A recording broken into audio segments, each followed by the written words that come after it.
Hey hello welcome to chemistry and tour. So अगर आप इस चैनल पे नए हैं तो चैनल को सब्सक्राइब कर लेना, प्लीज़ बेल आइकन बटन को दबा देना ताकि जब भी मैं नया कोई वीडियो अपलोड करूं आप तक नोटिफिकेशन आ जाए। और अगर आपको ये वीडियो पसंद आए तो जाते जाते वीडियो को लाइक जरूर कर देना। तो चलिए शुरू करते हैं इस वीडियो के साथ। Hey hello everyone, so in this particular video हम बात करने वाले हैं केमिकल बॉन्डिंग के सिलेबस के बारे में।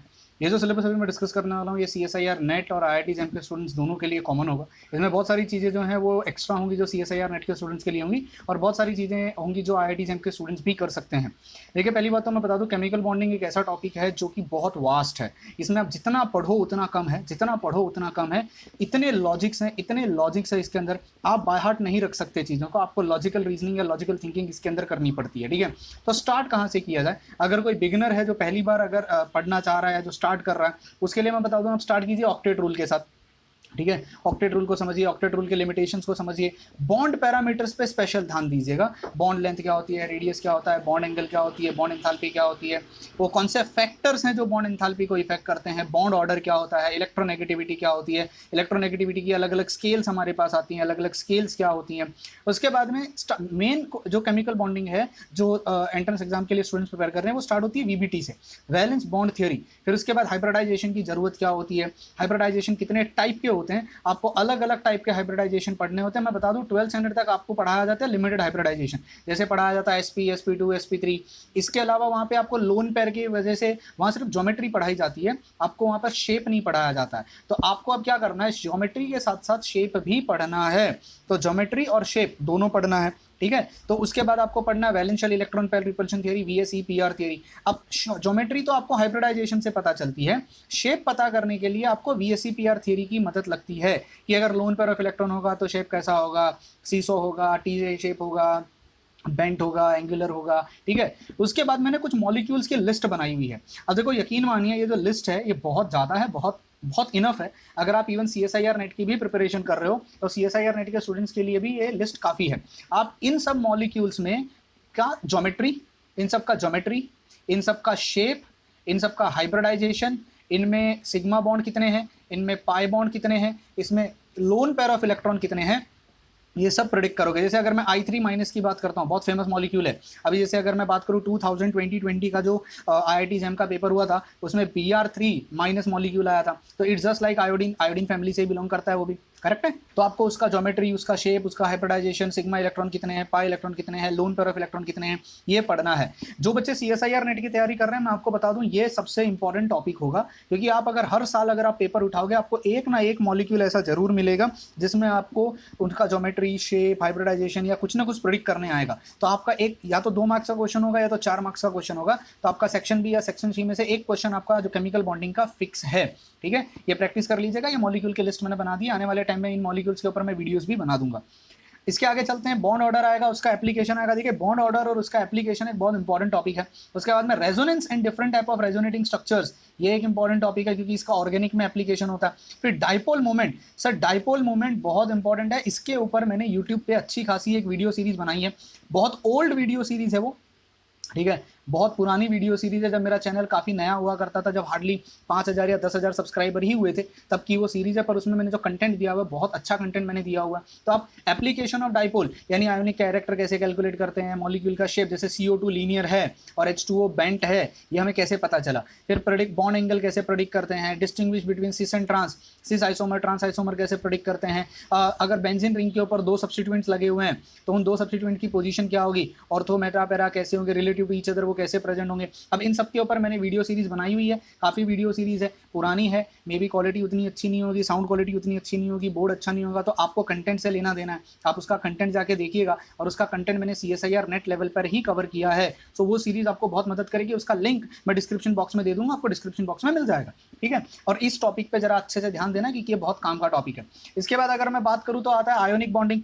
आयोनिक बॉन्डिंग के बारे में आप डिटेल में पढ़ोगे, क्या क्या चीज़ पढ़ोगे, factors affecting stability of ionic compound. अभी जैसे आपसे पूछा जाए कि लिथियम हाइड्राइड और सीजियम हाइड्राइड में कौन स्टेबल है, तो ऊपर से नीचे जाते समय हाइड्राइड का स्टेबिलिटी क्या होता है, नीचे अगर down the group along the period जाएंगे तो क्या होता है। तो ऐसे क्वेश्चन अक्सर आते हैं स्टेबिलिटी से रिलेटेड, आपको स्टेबिलिटी से रिलेटेड इन क्वेश्चंस को पढ़ना है। ठीक है, उसके बाद में ionisation energy of metals, lattice energy, इसको तो सॉलिड स्टेट में हमने बॉर्न-लैंडे इक्वेशन में भी पढ़ा है। फिर उसके बाद में size of cations and anions ऊपर से नीचे जाते समय। तो आयनिक कंपाउंड पे इतने इंपॉर्टेंट क्वेश्चंस नहीं आते जितने कोवेलेंट कंपाउंड्स पे आते हैं और ये सब चीज़ों पे आते हैं, बट फिर भी आप आयनिक कंपाउंड को ढंग से पढ़ के जाओगे। उसके बाद पोलराइजेशन एंड फजान्स रूल बहुत इंपॉर्टेंट है, CSIR नेट के स्टूडेंट्स को ये पढ़ना है एट एनी कॉस्ट। मे भी शायद IIT जेम में इतने क्वेश्चन इसके ना आए, पर CSIR नेट के लिए इंपॉर्टेंट है। फिर application of फजान्स rule, stability of ionic compound, metallic melting point of ionic compound, decomposition temperature, ये इंपॉर्टेंट पॉइंट है।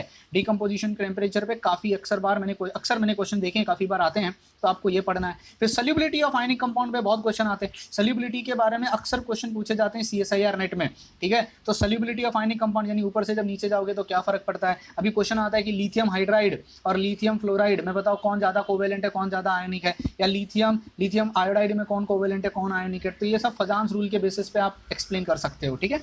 उसके बाद आपको पढ़ना है effect of electronegativity in covalent compound, this is really important. ये MSc में भी पढ़ाया जाता है, इसमें आप बेंट रूल के बारे में पढ़ोगे। जैसे अगर सेम सेंट्रल एटम है पर सराउंडिंग एटम अगर बदल जाएंगे तो उसके बॉन्ड एंगल पे क्या फर्क पड़ेगा। जैसे कार्बन और हाइड्रोजन और कार्बन और फ्लोरीन के केस में बॉन्ड एंगल क्या होता है, एप्लीकेशन ऑन बॉन्ड एंगल क्या होगा, बॉन्ड लेंथ पे उसका क्या एप्लीकेशन होता है, P कैरेक्टर बढ़ने पर अगर इलेक्ट्रोनेगेटिव एटम अटैच्ड है, इसको हम बेंट रूल में भी पढ़ते हैं। Different central atoms with same surrounding, अगर सेम सराउंडिंग है पर एटम डिफरेंट एटम बदल गया, nitrogen, phosphorus, arsenic, antimony, bismuth, अगर ये अंदर के एटम बदल जाते हैं तो उसके ऊपर क्या इफेक्ट पड़ता है, क्योंकि उनका electronegativity down the group decrease होता है। फिर कॉम्प्लेक्सिंग एबिलिटी, भाई कौन कितने आसानी से इलेक्ट्रॉन डोनेट कर सकता है, उसकी एबिलिटी पढ़ना।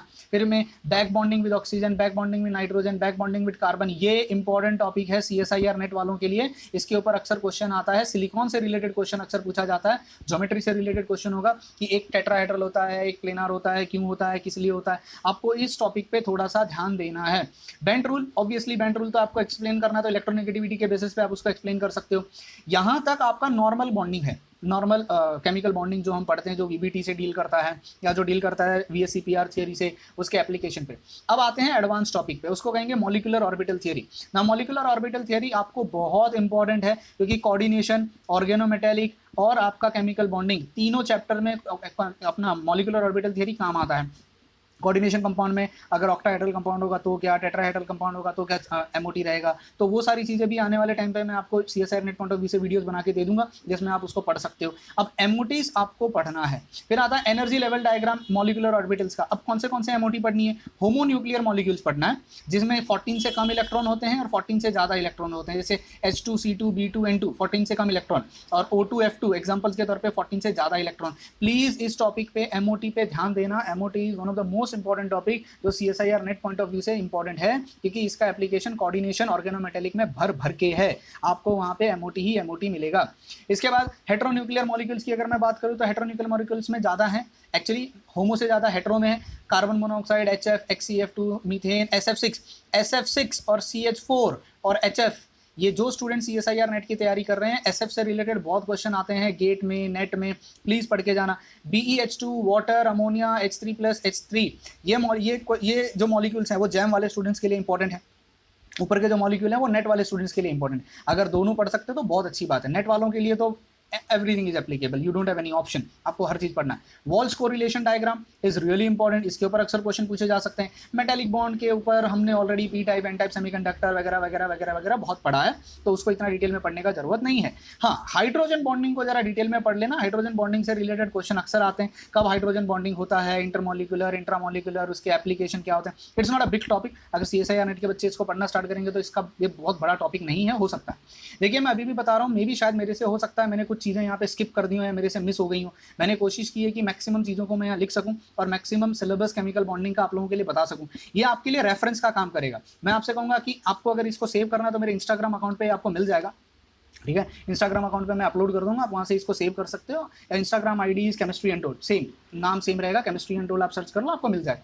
दूसरी बात है, आपको ये मदद करेगा ये सिलेक्ट करने में कि मेरा पढ़ाई कितना करके हुआ। जैसे आप अगर केमिकल बॉन्डिंग CSIR नेट की तैयारी कर रहे हो तो स्टार्ट करो ऑक्टेट रूल से, जैसे जैसे जो पढ़ के होते जाएगा उसको एक एक को टिक मारते जाओ। अब रेफरेंस कहाँ से ली जाए, सर पढ़ाई कहाँ से की जाए, ये एक बहुत इंपॉर्टेंट क्वेश्चन है जो बच्चे अक्सर मुझसे पूछते हैं। तो इसका मैं आंसर ये दूंगा कि मैंने यहाँ पर कुछ बुक्स सजेस्ट की हैं। लोअर लेवल अगर बॉन्डिंग पढ़नी है, जैसे जो स्टार्टिंग के टॉपिक्स हैं, ये सब टॉपिक्स बॉन्डिंग पैरामीटर, देखो ये सारे टॉपिक्स लोअर लेवल पे नहीं मिलेंगे, लोअर लेवल पे बहुत कम मॉलिक्यूल्स मिलते हैं, ठीक है। पर VSEPR थ्योरी तक अगर आपको लोअर लेवल पढ़ना है, लोअर लेवल में VSEPR थ्योरी कह रहा हूँ, ठीक है, तो वहां तक आप NCERT का बुक रेफर कर लो, OP टंडन का बुक रेफर कर लो, KS वर्मा का बुक रेफर कर लो, KS वर्मा का इनऑर्गेनिक, OP टंडन का इनऑर्गेनिक या NCERT का बुक। पर इससे आप सिर्फ लोअर लेवल का बेसिक्स क्लियर कर पाओगे।